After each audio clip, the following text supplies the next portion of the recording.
Nobody should be begging Nigerian government for my release because I committed no crime. Nobody should be begging Nigerian government for my release because I committed no crime. Nnamdi Kanu, he's back at Benjamin Kanu, the Deputy Speaker of the House of Representatives. How many of you remember this video when Benjamin Kanu granted this interview on TVC News Lagos? And he said, and I quote, that the region of the Southeast need to be calm and the people need to go and beg Tinubu for Kanu's release. Now, talking about development, you cannot develop any area without the presence of peace. In Nigeria, we say peace, unity, progress, which means where there is peace, you can bet progress. In the Southeast, there is a problem, insecurity. And many people causing the problem are alleging that is because of the incarceration of Nnamdi Kanu. Let us remove that excuse out of the basket. And that was why I appealed to Mr. President when I inaugurated, on behalf of the Speaker, I inaugurated the Southeast Development Committee in the House. I appealed to the Commander-in-Chief because you can't coerce him. You can't force him. You can't use noise to bully the president to do anything. And this is the message I've been sending to my people. Let's quieten the zone and appeal for a political approach, not just the legal approach. It has been done severally. And it could be extended to us if we appeal to Mr. President. Anyway, what he said was not bad in his own idea, in his own opinion. But here is Nnamdi Kanu saying that nobody should be begging the federal government of Nigeria for my release because I did not commit any crime known to law.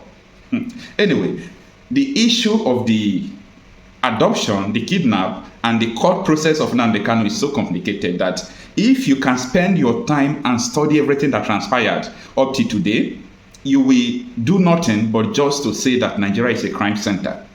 Okay, because Nigeria is leveraging on the crime they committed against humanity by sending soldiers to go and kill people in his house, and they kill a lot of people in his house, of which the Supreme Court had said that the Nigerian government committed a crime. Now, secondly, he was kidnapped from Kenya, of which the Supreme Court has faulted the Nigerian government for kidnapping him. So, on which basis are these people trying Nnamdi Kanu? I think this is what Nnamdi Kanu is trying to, the message he's trying to pass to the Southeast politicians and everyone in Nigeria, that listen, no court in the normal circumstances has jurisdiction to try me based on what has transpired before now. And that is why you could see that a whole federal government that has literally all power in their hands, this year is making it almost 11 years. They started trying Nnamdi Kanu. I said 11 years, I did not say 11 months, but they have not been able to find this man guilty. Why? That is a question that we are going to discuss at the end of this video. But for now, let us go through this article. Now, Sowore reporter published this, that the detained leader of the indigenous people of Biafra, IPOB, Nnamdi Kanu, has clarified that he did not send anybody to beg the Nigerian government for his release. This was stated in a release issued by the head of his legal team, Esquire, stating that Kanu's release is not a matter of mercy or pardon, but rather a matter of upholding rule of law. Kanu's release is not a matter of mercy. So this one is not in what is it called? In Latin, we call it appellate ad misericordia. That is, you appeal to pity. Oh, let's pity him and leave him. So Nnamdi Kanu is saying, my release has nothing to do with begging somebody, because if they said I committed a crime, all right, let them try me and let them jail me for over 11 years. They have not found anything, incriminating against me. The only thing they said that Nnamdi Kanu uses Radio Biafra. Radio Biafra was in London and is still in London. If Radio Biafra is committing crime, I think United Kingdom supposed to arrest Nnamdi Kanu. But they couldn't, because there is no crime known to law that he has committed with Radio Biafra. Anyway, that is part of it. Now, let's continue with the article. It reads that, record that Benjamin Kanu, the Deputy Speaker of the House of Representatives, recently appealed to President Bola Tinubu to temper justice with mercy and give freedom to the leader of the indigenous people of Biafra, IPOB, Nnamdi Kanu, from detention. Kanu had made the appeal after the inaugural meeting of the House of Representatives meeting on the Southeast Development Commission at the National Assembly Complex in Abuja. The Deputy Speaker had commended the President for his support and commitment towards peace, development, and stability of the Southeast region. He noted that the President, since assuming office, had in various ways proven his love for the Southeastern and through his speedy assent to the Southeast Development Commission Bill, which failed in previous assembly. Out of the article. Now, Benjamin Kanu, as you know, is a politician, so he speaks political languages that people will see not to be very important, like saying that Tinubu love the people of the Southeast. As far as I'm concerned, if Tinubu love, Nigeria, Tinubu love people in Nigeria, the best thing anybody can do for Nigeria, at least minimum, just minimum, is to make sure you return Nigeria to regional government. Or make sure you amend the constitution to include a referendum. That is the minimum thing you will do for this country. Because this country is not going to work again. So that is just the minimum thing you can do so that everybody will go and solve their problem. Yes, everybody knows how to deal with their issues. Now, let me continue with the article. Say, however, Kanu's legal team clarified that the Federal High Court already declared his detention as unconstitutional, and the International Tribunal decision has also deemed his detention as unlawful. Nigeria is a crime center for violating the whole international rules, violating the rules of their courts, violating everything that they call rule of law, because the person in detention, his name sounds Igbo. Anyway, don't misunderstand me. I know what I'm talking about. Now, it continues. Therefore, Kanu's release should be a straightforward matter of complying with the law. I read it again. Therefore, Kanu's release should be a straightforward matter of complying with the rule of law. So it has absolutely nothing to do with mercy. Releasing Kanu is not a thing of mercy, okay? But it is complying with the rule of law. Buhari is one of the most dangerous human beings on earth who committed crime against Nnamdi Kanu and against a lot of people.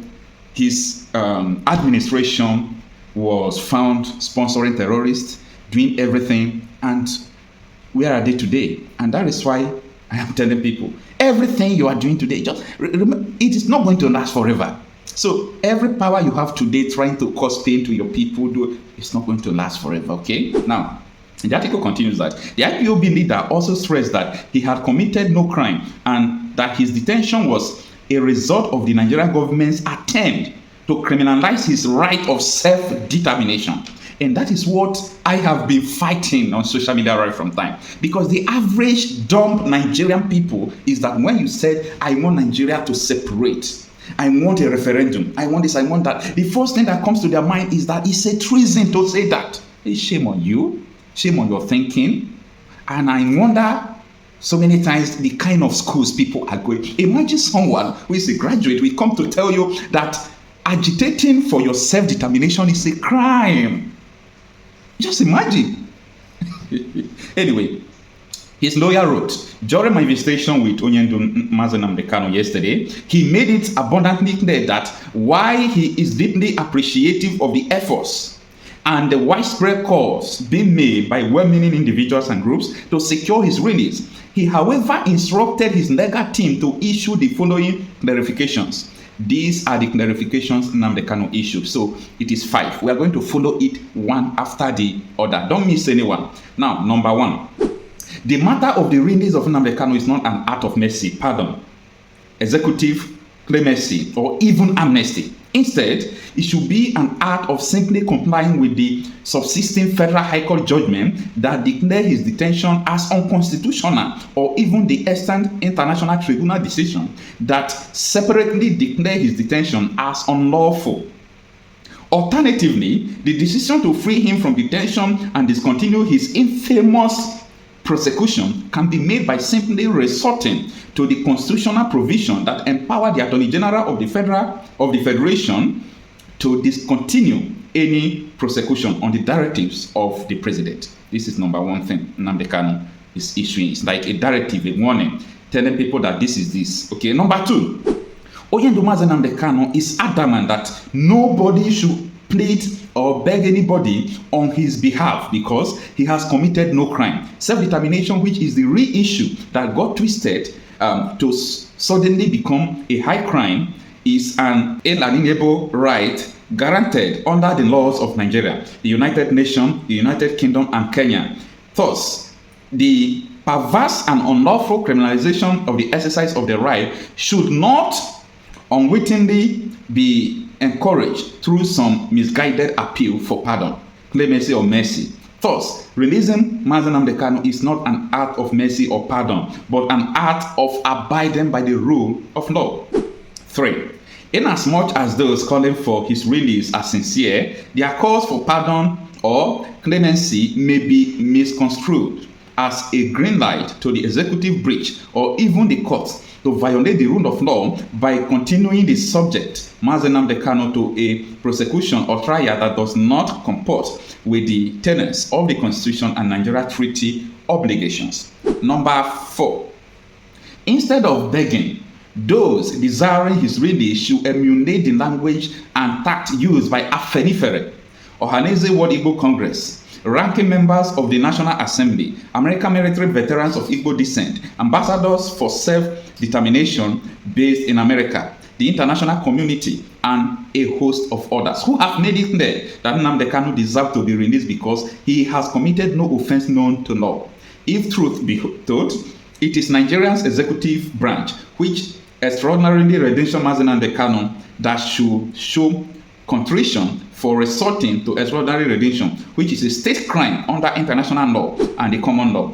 If any begging must be done, it should be directed to the courts to conduct his case and that of IPOB with the utmost impartiality and adhere to the rule of law, equity, and good conscience. And number 5, the last thing Nnamdi Kanu is letting people to know is that, most importantly, Onyendu Mazi Nnamdi Kanu sincerely thanks everyone working assiduously towards the restoration of security, tranquility, and good order in his beloved Igbo land. So this is the end of the article. Let me know what you think about this. But for me, I understand the point that Nnamdi Kanu is resolute. I've never seen someone so straightforward, so focused on what he wants, and so on and so forth in this life. He is not even being shaken by his detention. So, as I told you people yesterday, one of the reasons of the continued detention is just to make people forget about him and to break the man. But unfortunately, it's not everyone you can break. It's not everyone you can silence. And that is the case of Nnamdi Kanu. Let me know what you think on the comment section. I am Okocha, Marcel, talking reality out of issues. Nigeria has an Igbo problem. There is a secret memo in government that whenever we want to take charge in this country, be careful of the Igbo. Don't give them position. Don't give them opportunity. Otherwise, they will over. For an Igbo man to survive in Nigeria, as it is currently put together, Nigeria must break. Wait, the meeting you had with Nnamdi Kanu. Yes. You are telling us now that Nnamdi Kanu... Don't you know what happened, the called pogrom in this country, where people were slaughtered and their bodies and their heads placed inside the train going down south? Even our parents. Wow. Tell us, Igbo, in 2024, detaining Nnamdi Kanu against all the court orders, against all the court